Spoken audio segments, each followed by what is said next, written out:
again my privilege to I'm sorry. it's once again my Chinappa, privilege to hello. Hang introduce on. Dr. I'll Hemalatha disconnect. Swaminathan, a returning guest Uh, speaker in our lecture series. Hema is a practicing psychologist and counselor and the founder of Force Within. Hemalatha is a dual master's degree holder in organizational behavior and psychology. She is an award winning theatre personality in national and international theatre festivals. She is also a creative arts therapist. She holds a doctorate in psychology from California Institute of Integral Studies, USA. Hemalatha has presented several papers in national and international forums. She was awarded the Reena Sirkar Scholarship in January 2022 for research in Asian rituals and mental wellness. She is on the board of the International Foundation for Crime Prevention and Victim Care and offers counseling support to women affected by domestic violence. She counsels clients of all ages for a wide spectrum of conditions, barring substance abuse. A warm welcome to Hemaji. How to navigate life after therapy, recovery, and emotional healing and reconnect with authenticity and ease is often a challenge. Hema has been counseling those in need for over 20 years. I now request Dr. Hema to deliver her talk, Bridge to Belonging. Over to you, Hemaji. Thank you. Thanks a lot. And we are starting just on time, which is wonderful. And I hope that my connection is fine. If at any time you feel that there's a bit of a disturbance, just keep me, you can kind of like let me know.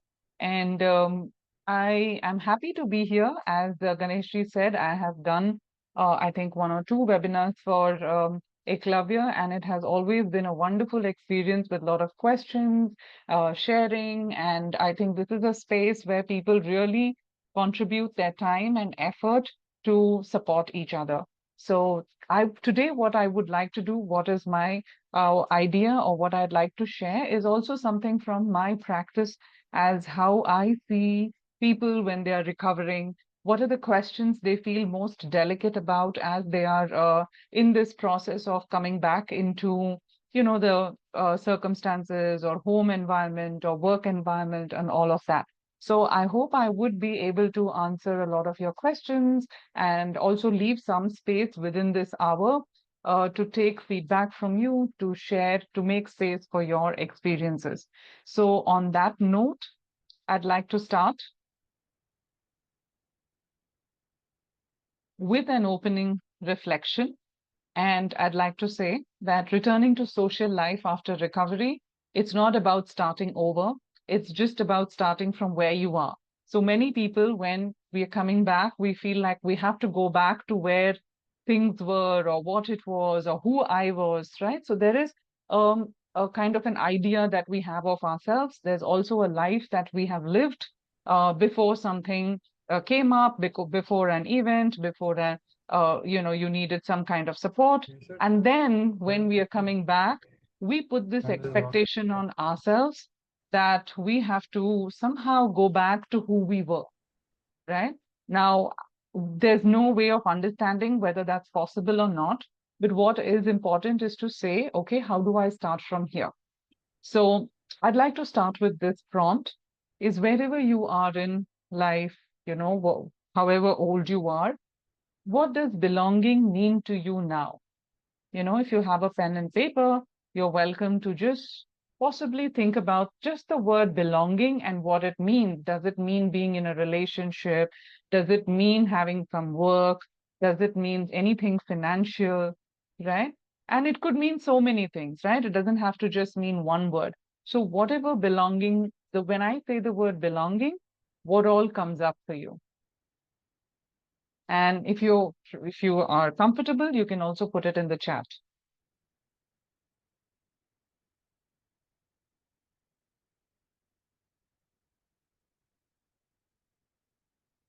Okay, it means home, right? A sense of home, comfort, safety, recognition, acceptance, okay? Being accepted without judgment,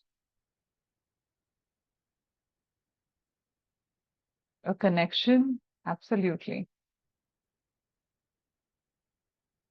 Validation, yes, yeah. So as we see the responses coming up, we also understand that it is so many different things for different people, right? The ability to live with dignity for some, yes.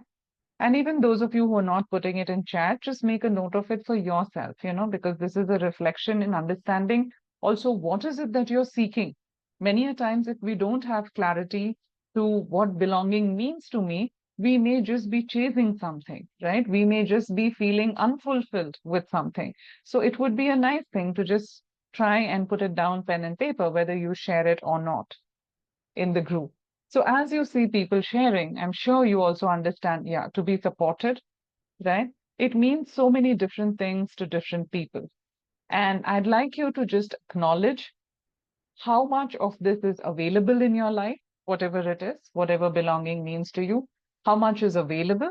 And if it is not, how ready are you to receive it? Right? So is it available to you? So I'm taking the last one, which is support. So Sharvari has shared that.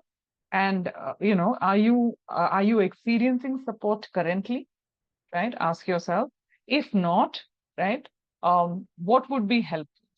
Right? Like in terms of, okay, if this is done, then I would feel more supported. Somebody has mentioned ability to live with dignity, right? Do you receive dignity now in your life?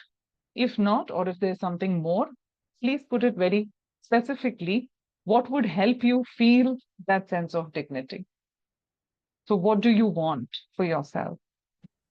So, just put it as I want this so that I feel supported. I want to experience this so that I feel like I can live with dignity. And you're welcome to again put it in the chat window too. Okay, I want to be heard. Yeah. So please put it as clearly as that. I want to be heard, so I feel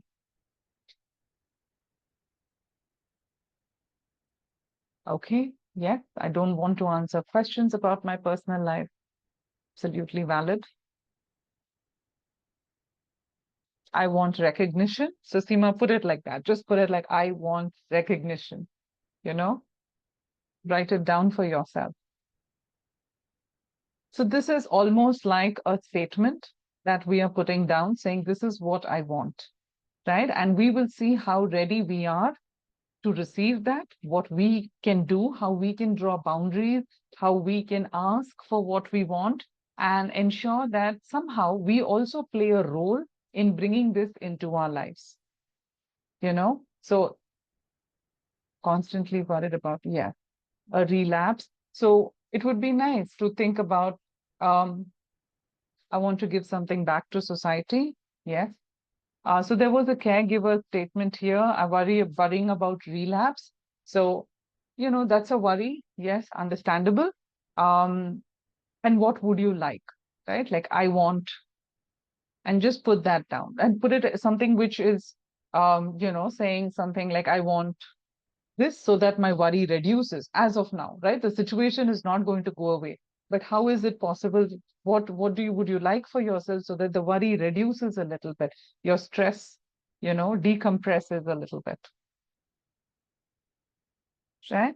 So as you're listening to me and as you're thinking on these grounds, I would just like to offer a very brief 1 or 2 minute breathing and kind of like getting a sense of what we're talking about. So I invite you, wherever you are, to sit comfortably. You don't have to see the screen, so to just sit comfortably wherever you are. It's enough if you can just listen to me. And for a moment, just allow yourself to close your eyes. Allow yourself wherever you are. If you feel comfortable lying down, do that. If you want to just go back in your chair, rest using the back of your chair. Just drop everything that you've been doing before this moment and take a few moments to just breathe. Get in touch with your breathing and just try and see if you can inhale deeply Many times we take such short breaths because we are constantly stressed. So just breathe in the air that is available and breathe out. Slowly. There is no hurry. And just do this a few times, just allowing your chest to expand as you breathe in. With every breath, imagine if the air is filling your chest, filling your stomach. You're not holding anything. It's just completely allowing you to relax, and then you exhale.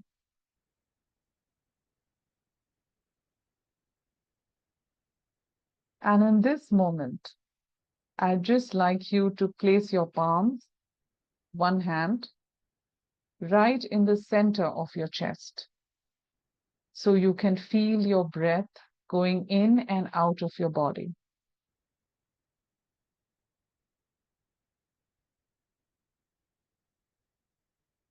So inhale and exhale. Breathing in and breathing out. Feeling your chest moving up and down. And just acknowledging to yourself, I belong to myself.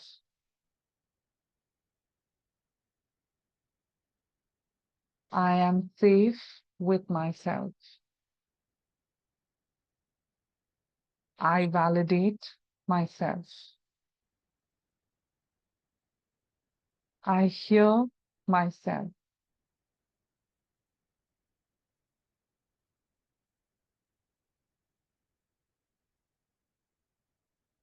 I treat myself with dignity.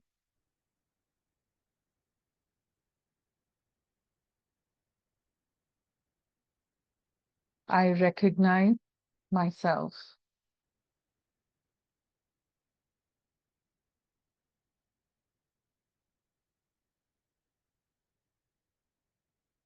I do not judge myself.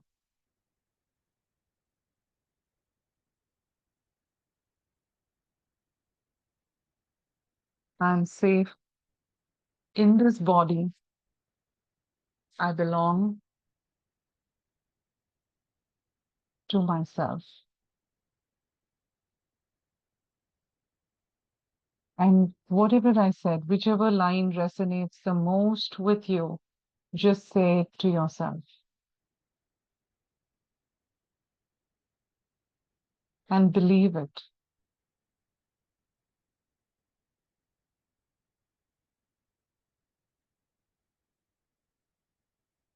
And very slowly, whenever you're ready, you're welcome to open your eyes.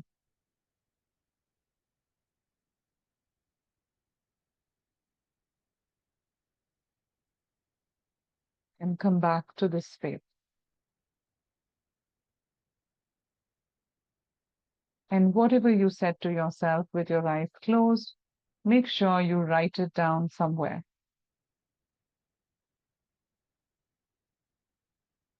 Because that is where belonging begins. It begins with you.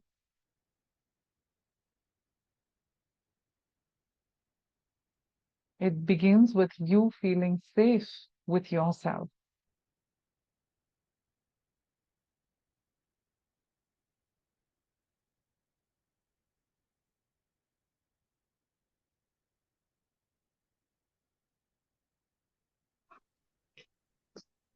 On that note,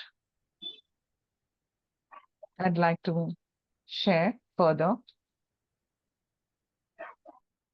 I'd like to just normalize a few things, which sometimes when we are going through it, we feel like, oh, this is only me, but that's not true, right?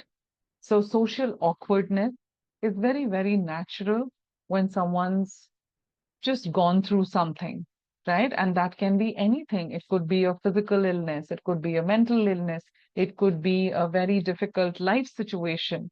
Yes, so when we have gone through something and we are coming out, we are possibly in grief, a hurt, or we're just understanding a lot of things about ourselves. So, first of all, it's okay to be awkward. You know, it's okay to feel a fear of judgment as we are reconnecting, as we are coming back. That's what makes us human. And I think one thing that I've also seen in my private practice a lot when I work with clients who have gone through something and they're coming out of it is shame. It's almost like they believe they were responsible for whatever they went through. But that's not true, right? We all know it. When you stand back, you know that you're not responsible for what you went through.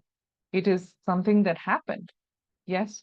And this shame prevents people from expression, prevents people from talking about how they feel, prevents people from taking support. So that is the shame that is actually coming in our way. It is not helping us. And it's important to know that shame loses its power when we speak. So, whatever you're feeling, choose your safe space, talk about it, join support circles, like this one. Ensure that you are being heard, that your feelings are being heard. There is no timeline for this. Nobody can tell you, oh, this happened last year. Why are you still talking about it? Right? There is no timeline, and things will come in flashes. Sometimes the intensity is high, sometimes it's not so high. You're able to manage sometimes. So, the most important thing is to keep talking about it whenever you feel to people who can listen with compassion, right? Awkwardness is a bridge and not a barrier. So, if you are feeling awkward, it's good because that's your space of discomfort. It tells you that you want to connect, right? Otherwise, if you're not feeling awkward, you would be isolated. You would not even make an attempt to connect. So let's appreciate this awkwardness. And now let's think about, okay, how does my brain see this social hesitation? Right? So obviously, whenever you went through something, it's an illness or you're trying to recover from something, your brain perceives it as threat. Right? There's a distress that the brain goes through. It is not in a very comfortable place at all. There is a lot of um, things, events that come through, and it can sometimes be for a period of months or period of years for some people.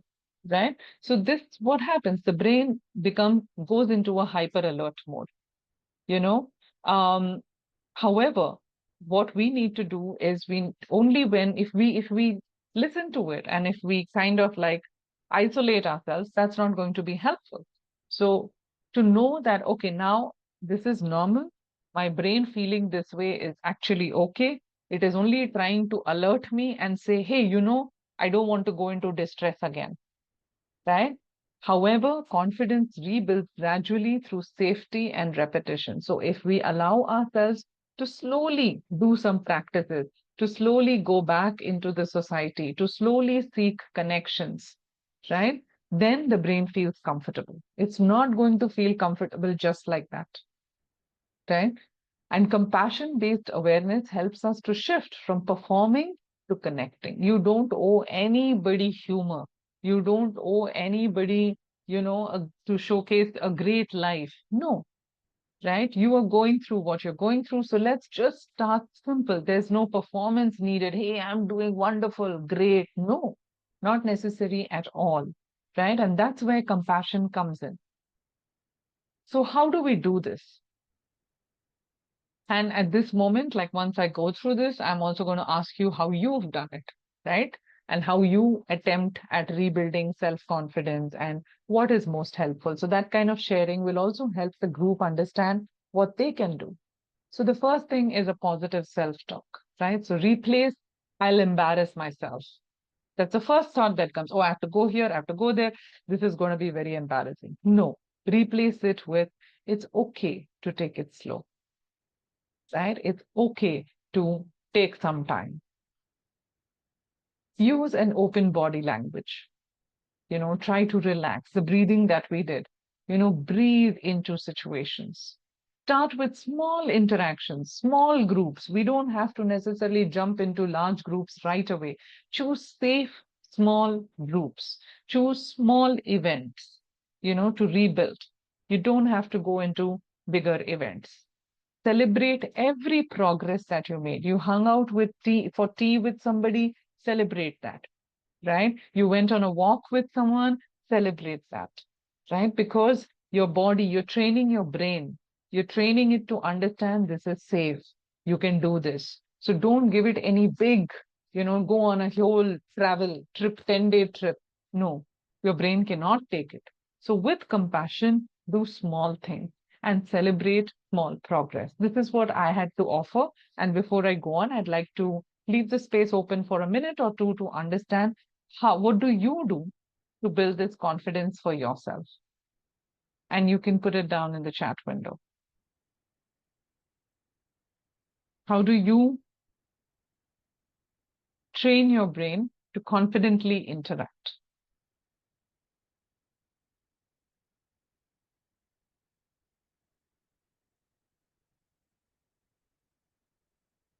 Drop comparisons. I think that's amazing, because that is the tendency when we are going through something is, oh, so much has happened.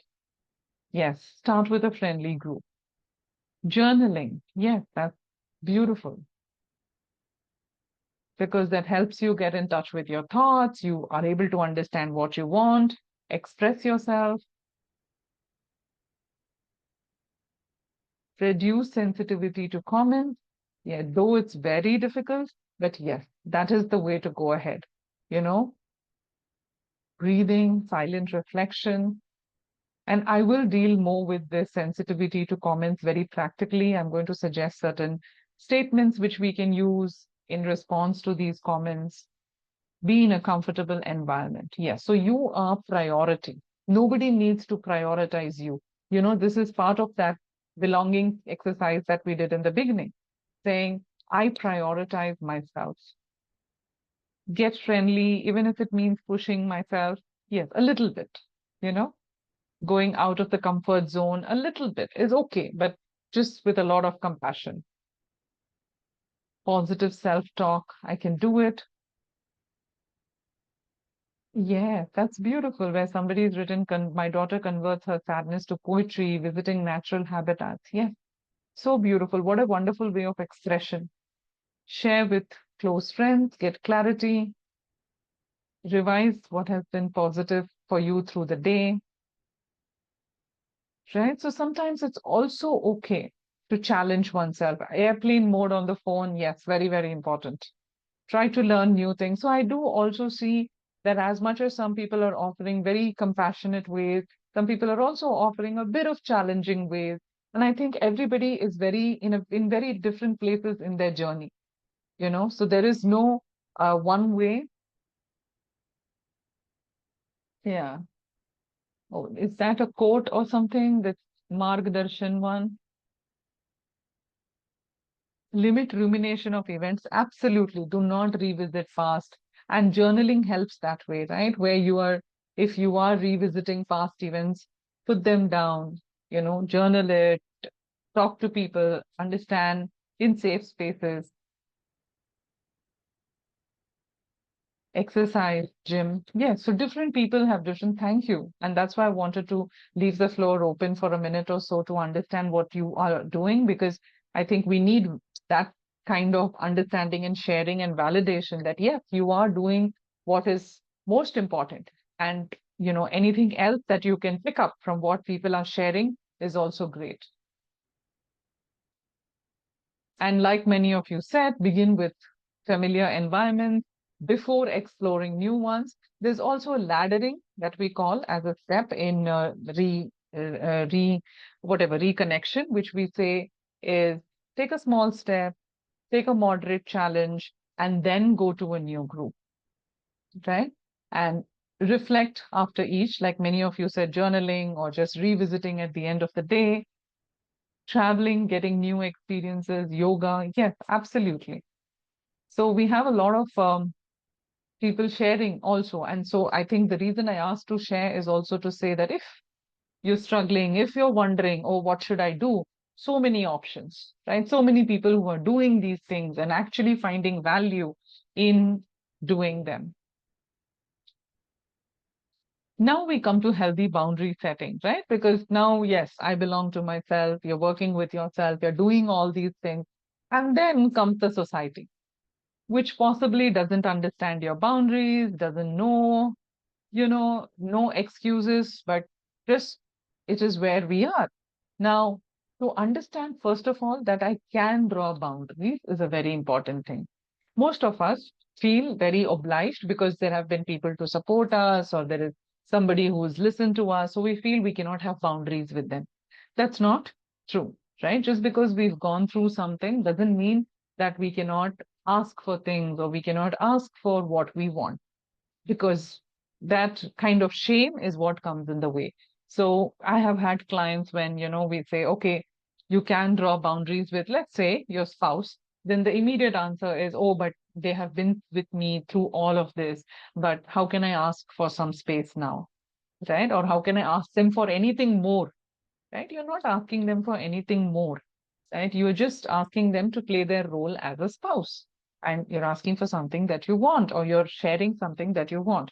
Just because you've gone through something and they've supported you through all of it doesn't mean you cannot, you know, request them or tell them or politely let them know that this is something that you would like. So say yes when it aligns with your comfort and no when it doesn't, right? Pacing is self care, not avoidance, as I have said. Asking for space, making things slow is all part of your self care. And people close to you will slowly begin to realize that you're asking for certain things or you're mentioning certain things because it is part of your self care, not because you want to hurt them.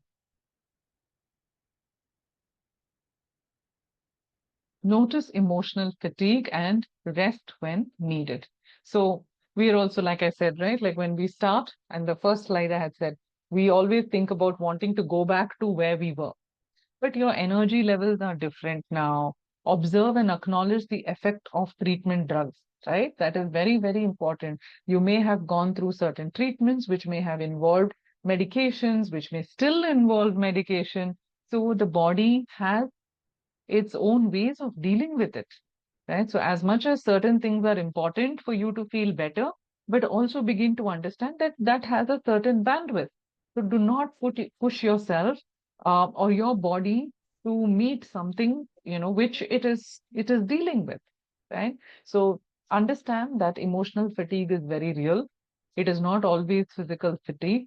And to begin to understand when you get the emotional fatigue and draw boundaries, that will help you not be irritated, not be frustrated, not be passive aggressive with people. And you can slowly then also understand that, okay, I feel I can take this time out and I can come back.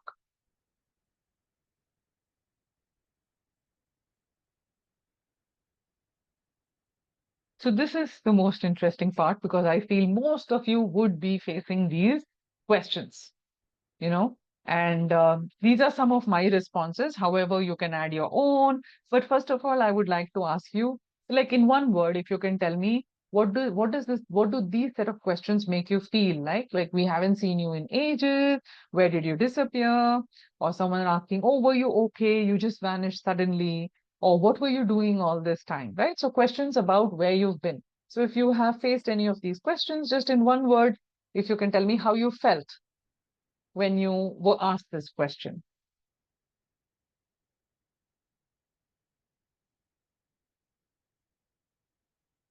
Yeah, shrink. That's a feeling, no? A beautiful word actually, but it means so much, so much of depth. Masked, yes. Haven't faced these questions, okay. Just to this is for these it is for people who have faced these questions, and to also, let you know that yes, people do ask these questions. As much as it may be alarming for some who have not faced these questions, these are very, very real. And it comes from very close people, and you'll be surprised it may also come from people who knew what you were going through and still come up and say, oh, it took so long, or oh, where have you been? And really it's kind of like, yeah, withdrawn. Yes, I like that answer. Taking a break after PhD is what my daughter replied. So that's a very going into a silence mode. Yeah, so I think we do feel the effect of that question, right? But the one that PhD one I'd like to say is you don't owe anybody an answer, right? I think that's the first thing that comes when people ask questions. So you're free to say whatever you want. Mm, yeah, and when you disclose, then you get judged for it. Yeah, yeah. Feeling the burden to explain, and that's exactly yeah, even after learning constantly, the issue is still there. Absolutely. For all those of you who are saying this, absolutely, we've seen this happen. Clients go through this and they do come back feeling so helpless that what do I do? Like, people know and they still go on about this, right? Or sometimes they make a comment on appearance when they know that you are possibly going through medications and things, and then they'll be like, oh, this is there, that is there. In fact, this evening I had a client who was just coming out of something, and because of medications and stuff, was losing a lot of hair. And she had a relative remark saying, looks like you're growing old. And she was flabbergasted. She said, how do I respond to this? Right? And yeah,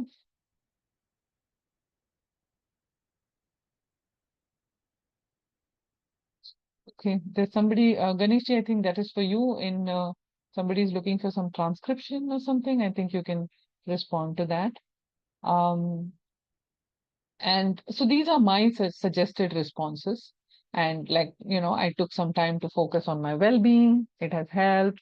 I needed a break and I'm slowly reconnecting now, right?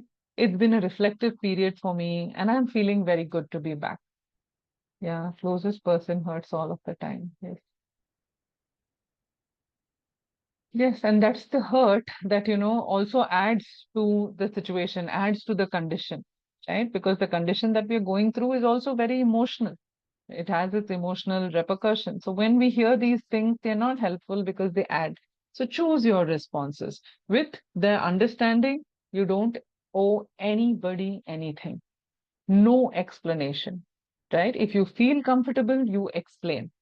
If you don't, and if they're constantly asking you, despite knowing, all those things that you mentioned in the chat, you don't owe it to them. So just tell them, I've been taking a break, I've been on a holiday, I've been doing this, I've been writing a book.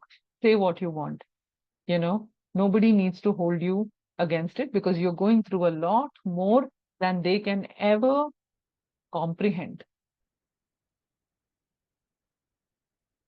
Certain questions that invalidate emotions, right? Like when we just say, oh, that happened that time. Why are you still anxious about it? Oh, you should just be over it by now. Some people have it worse.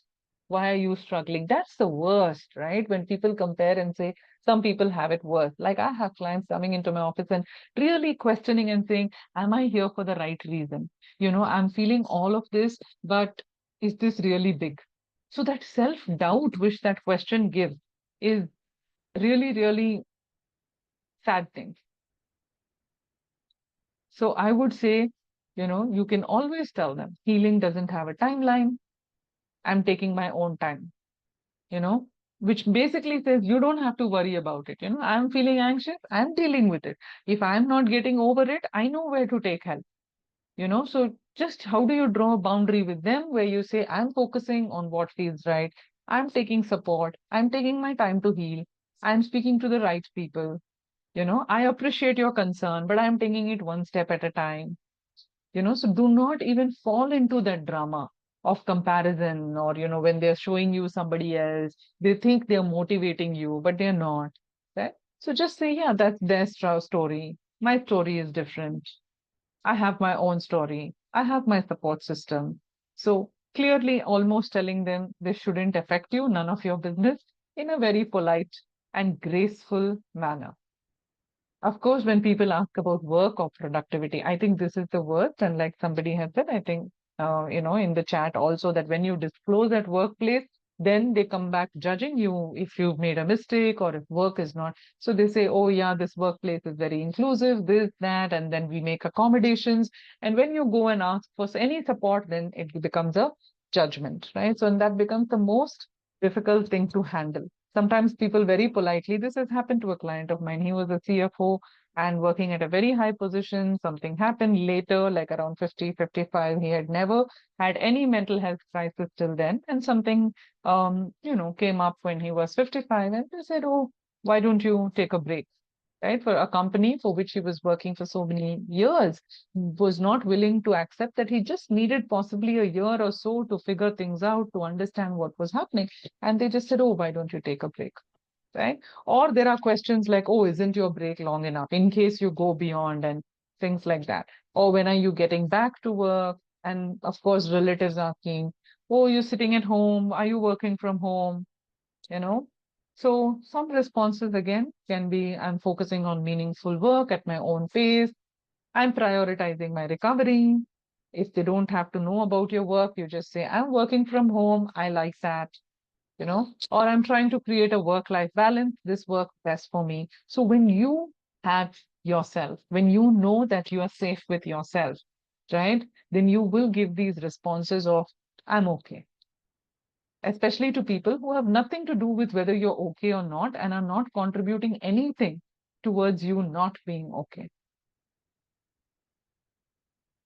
Certain questions on social withdrawal could be, oh, why don't you come out more often? You've changed, you used to be. So here you are making all the effort to connect, to come back, to try to be, in your own way. And then there's somebody who reminds you of who you were. And that's not nice, right? Because even you know that you are not that. There is a change, there is a difference, and that's normal. That is normal, right? What is not normal is somebody just going back or, in so many years, because that is difficult, you know. So not saying happening, not happening, but it's difficult. But these things come up, and there's this person who reminds you, oh, you used to be so fun. And there's the self-doubt then, oh, what am I nowadays? Right? And then they say, oh, you're always saying no to these things. You're always drawing boundaries, you know? So these are some suggestions that I have for you, some responses. You may be already using some of them, doing well, trying to draw your boundaries. And for those of us who are struggling, we cannot remember that how much ever we learn to draw boundaries, some days we are caught on guard. Some days we are just not in the mind to have that conversation and somebody throws something at us. Just smile, just smile. That's all. And say nothing, because you're not ready for it. So you also should not put this pressure on yourself that, oh, I should know the responses to all these comments. I attended a webinar, and so I should know how to handle these questions. No, right? Some days you may know, some days you can make a note of it, write it. Some days you come back after meeting this person and then you can text them saying, hey, you asked me this. I'd just like to say that, nowadays I'm still reconnecting, but, I'm taking it at my own pace, right? So you can do it so many different ways, and there is no need for you to assume this responsibility now that, okay, I have to be all prepared and I have to go with all this question bank and answer. So do what comes at your own pace. This question answer is not to put any kind of pressure on you. Okay, so there are some requests for contact sharing. I will at the end of the session. I'm so glad that you find this useful. I'd like to say, okay, a few things just on people trying to. I still have a few more questions because I wanted to cover a large audience. And so I said, okay, whatever questions I have seen people struggle with in my practice, I just put them together, right? And this happened really with one of my clients. In fact, her mother, she came to me, she's been on medication, whatever, and then counseling, medication. Both her psychiatrist and me have been working on her. She's in a good place now, financially independent, working. However, she came back to me last 2 weeks ago, and she's like, no, I'm not feeling myself, this, and all of that, right? All the things that she was going through. And so I worked through all of this. And then I said, how's your medication? And she said, I stopped my medication. I said, is it in consultation with your psychiatrist? She said, no, I was just feeling better, so I stopped my medication. So I said, okay, that's great that you're feeling better, but medication always, stopping, starting, whatever, tapering has to be done in consultation with a professional. And I said, when did you stop? She said, 2 months ago. I said, why? And she said that her mother very casually remarked, hey, you're looking so much better now. Why are you still using medications? Right? And all this because they're looking for a groom for her and they didn't want the medication or the condition to be discussed during the whatever, which is very understandable. Their fears, everything is understandable, but not at the cost of this girl's mental health. And then it struck us that, we followed the pattern of her stopping the medication and slowly the condition setting in. It was clear. The pattern was so clear. And then she said, okay, she's going to meet her psychiatrist and go back. So these comments have such severe effects when people make these comments and they don't understand. Some people take actions. It sounds wrong. Yeah, I know. Yes, and they sometimes come from a very well-meaning place, Rohan. I'd like to say that parents also, but they don't understand how much it can affect because it's again ignorance of mental health, nothing else. If they knew what are the repercussions, how much time it takes to set in, that you cannot stop medication just like that, and you have to be supportive. I wish she would have said, let's go to the psychiatrist. I'll come with you this time. Let's talk to her about medication. That is also helpful, where you talk, go with her, support her, understand, and then taper it down with her. Right. But then just generally commenting like this makes make somebody take a drastic step that is not part of self-care you know so these are very, very normal questions, and I wanted to share that, saying that this is some response where you can put your foot down and say, no, therapy and medication is something I need, and I cannot stop it just like that based on your experience of me looking happy today.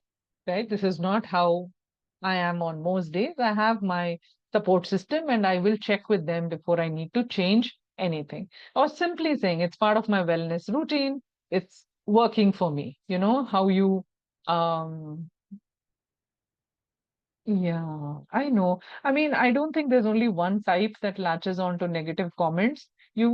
All of us do. Nobody likes it, right? To be judged, to not be validated. It just sits intensely with some people. That's all, you know, and that's the problem. And it's not that the comment itself is an issue because of ignorance of mental health.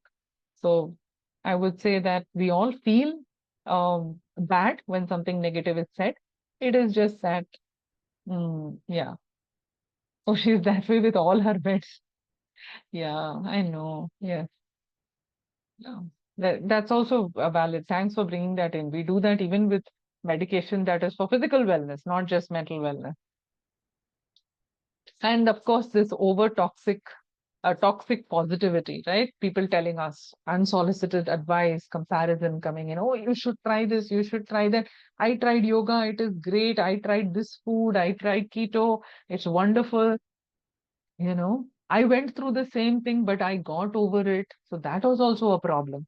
Where, yes, maybe somebody's had a similar experience and they got over it in a certain time, and then they come back saying, oh, this, right? But however, you can draw these, learn, understand, self-care, you are important. Just say, I found approaches that work for me. I appreciate your care, but my journey is different.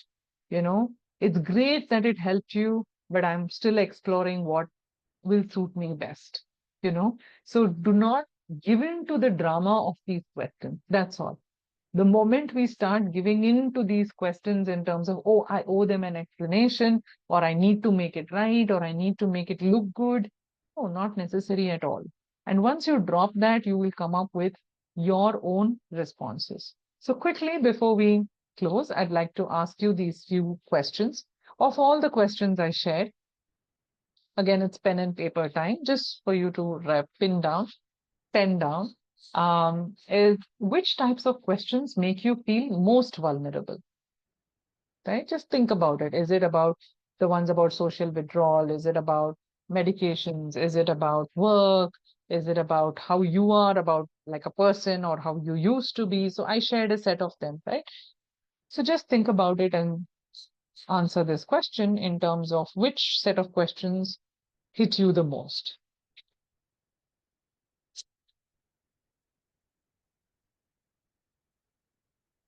Sorry.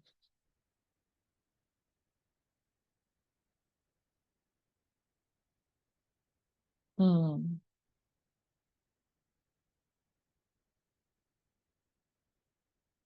Something questioning your role as a spouse or as a, yeah, the roles we play. Now, to that question, whichever you, which helped, which was the most, which made you feel most vulnerable, maybe you can write down your authentic response, right? You saw some responses that I shared with you. You can use that. Or if you would like to just teach your brain that, listen, this is what this kind of question hits me the most. So remember to respond this way, right? And come up with your phrase that feels empowering to say in tough moments, right? So, for example, if questions of work or productivity make me feel most vulnerable, right? I'd like to give a response without necessarily saying something, maybe saying I was busy somewhere else. So now I'm going to build a phrase saying, yeah, I was just focusing on something else. So this got a little bit affected, right? Or I'm focusing on something that I love to do, and that is what I've been busy with.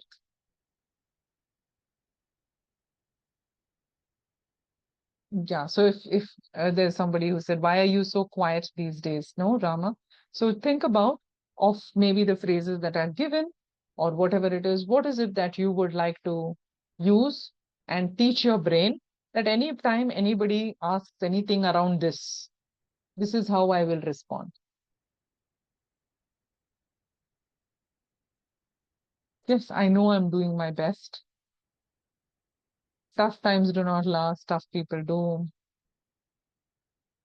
Yeah, so if are you still on medication is most hurtful to you, you don't have to give them any honest, answer like that. You choose what you would like, right? You choose what you would like to say, and I have suggested some, but you choose one phrase because it's always difficult to think of 100 things in the moment. You have to teach your brain to say anything about medication, give this response.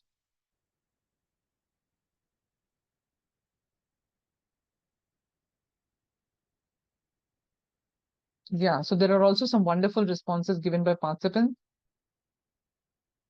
When somebody criticizes my work, I can't respond. What is to be done? So that's a question which a participant has put up there. Any ideas? They have genuinely asked in the group saying, if somebody criticizes my work um, or criticizes me at workplace, I'm not able to respond.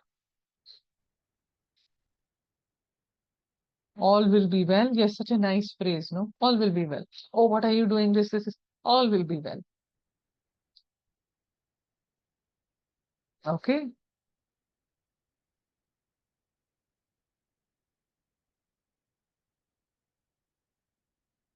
The person who called me an idiot is now realizing that they are going through something. No, absolutely.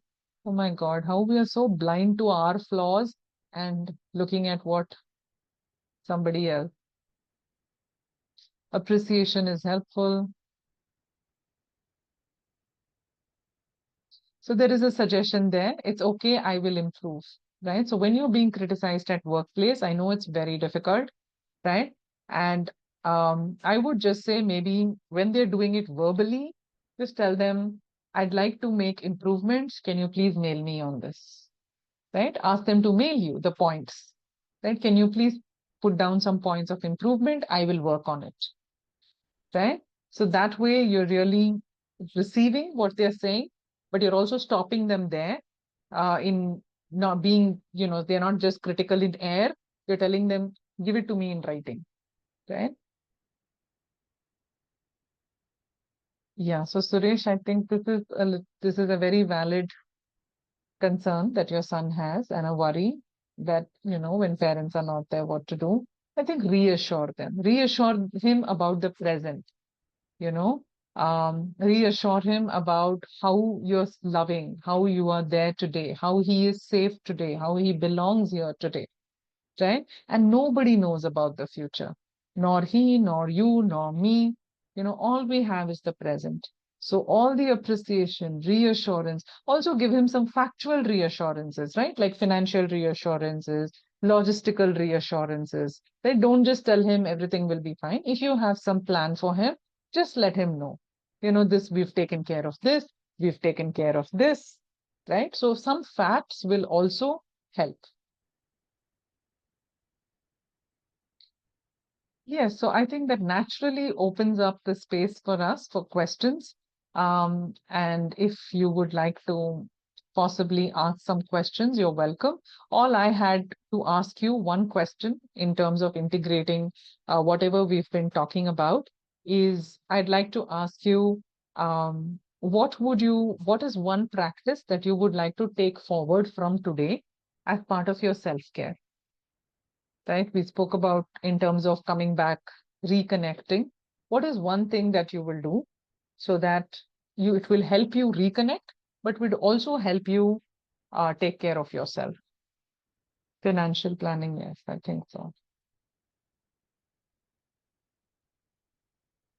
So that is my question to the audience for reflection. You don't have to answer it now, but just think about it in terms of, okay, what is one thing I will do to ensure that I am slightly, doing a little bit more towards building and yeah, being assertive without rude.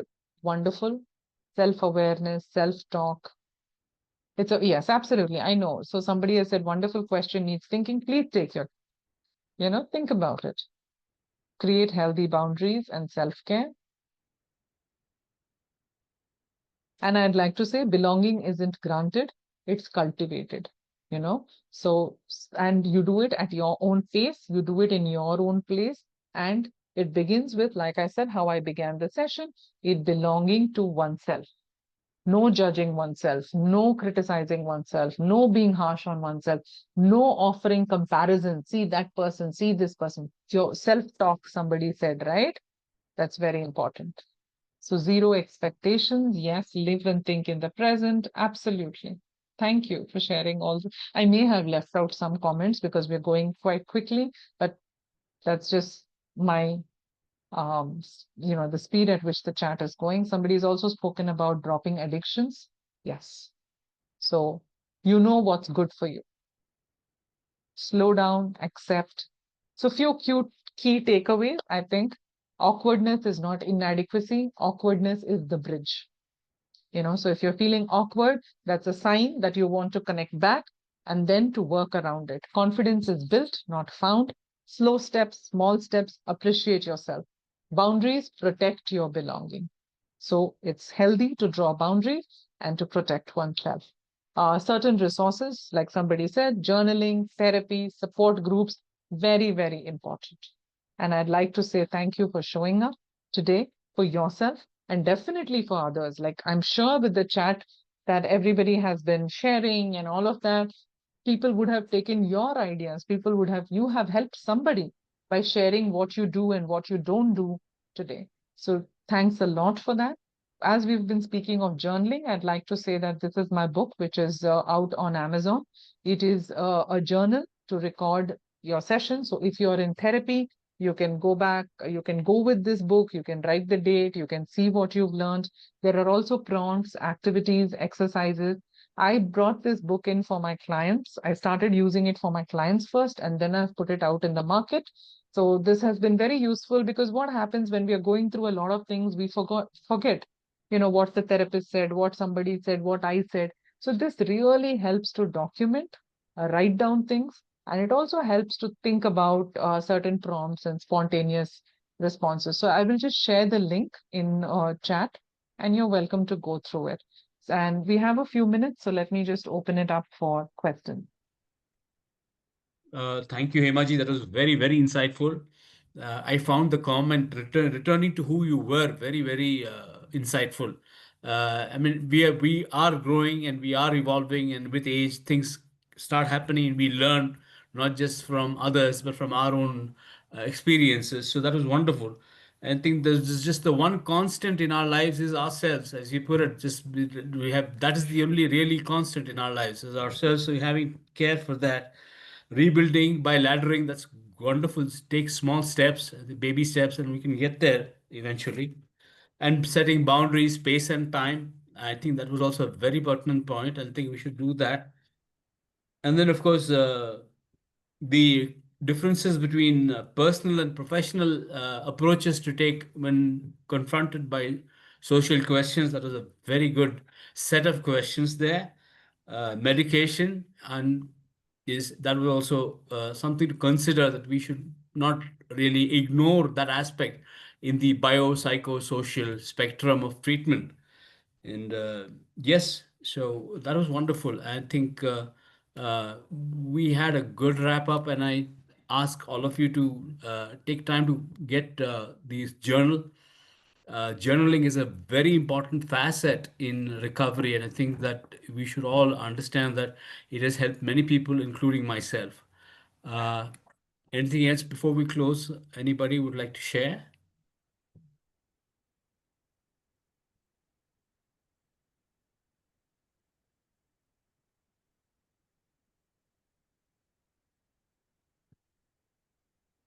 Okay. Yeah. So there's something about translating the book. I think that's wonderful. Please reach out to me on my mail. I'm also making a note of your mail ID, sir, so we can stay in touch. That's a beautiful thought that you have. Basanti, ma'am, you would like to say something? Your hand is raised.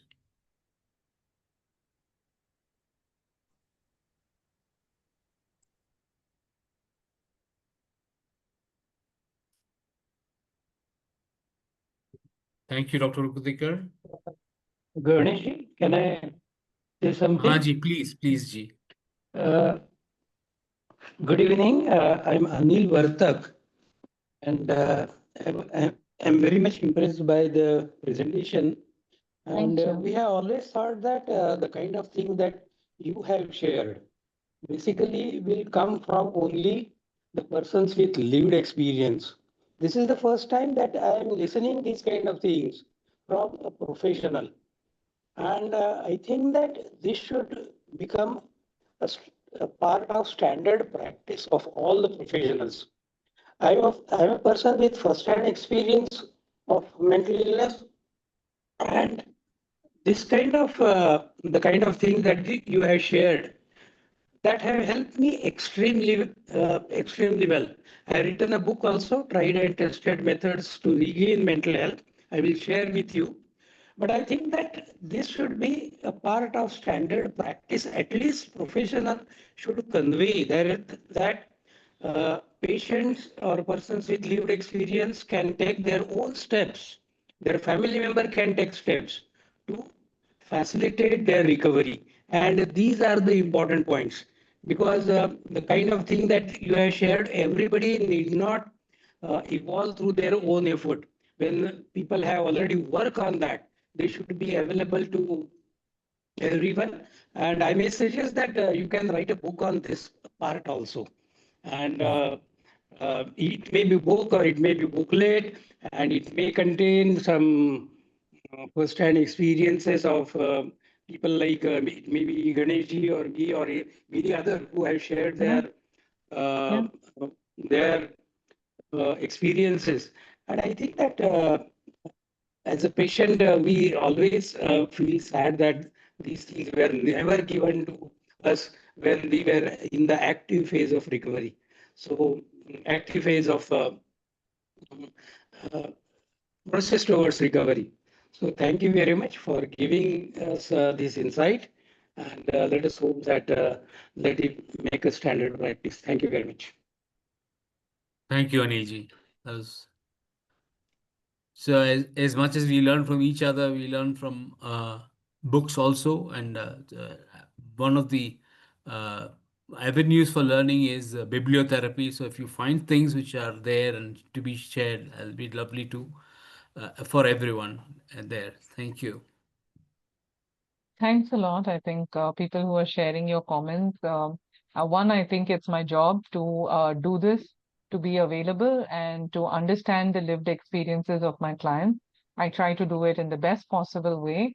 And if you have felt it today, then there's no bigger compliment for me than that. So sincere thanks for that. Doctor, I Thank just you. have one last question for you. A lot of people are asking for your contact information. Would you Yeah. be okay with us sharing Yes. that? Yes, I have put on my phone number and my mail. It's just that I don't take my calls very frequently because I may be in webinars or sessions. The best thing would be to just WhatsApp message me. Leave me your name, say you were part of this session, and I'm available. In fact, 2 days ago, there was somebody who was looking for a therapist, Ganeshji, and they came across my whatever profile through Eklavya, and I've been able to give them the right contact, and I hope it works for them. But please feel free, you know. Wonderful. Wonderful. Do we have time to just share something? Yes, Hemaji, would you ma'am. like to take one Yes, more yes, question? yes, Okay. yes, please. It's not really a question. It is just more of an information that I am working with the Richmond Fellowship Society of Delhi branch, which is in Greater Noida. We have some members living with mental illness, schizophrenia, and bipolar who are very creative. And every day they have, as a part of their daycare, a quote of the day, and Yeah, one of the members is putting together some quotes which she thinks are meaningful for her. And each quote, she's interpreting it and relating it to something significant memory. And I am just hoping that it is something I'm helping her with that. And I'm sure it will come out. She's termed it Journey of Life.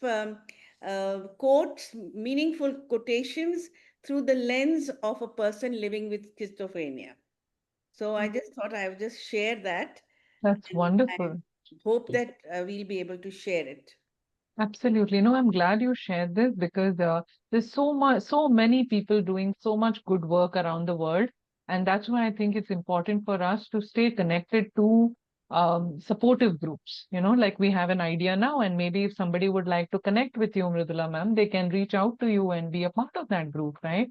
So I think that's what helps in building this connection. You're not alone. There are so many people who are out there to support. Thank you, everyone. It was wonderful having you over. We've got a little bit over time. Thank you for taking those questions, Hemaji. That's really, It's my pleasure. yeah. Okay. So next month, the first Wednesday, we'll be back with another speaker, and you're all invited to be part of that group too. And thank you so much again, all of you, for being here with us and asking these questions, which made us think and made us gain more insight. I really appreciate all of it. Thank you so much, everyone. Really like what went through, and I hope to see you again next month on the first Wednesday. Thank you so much, everyone.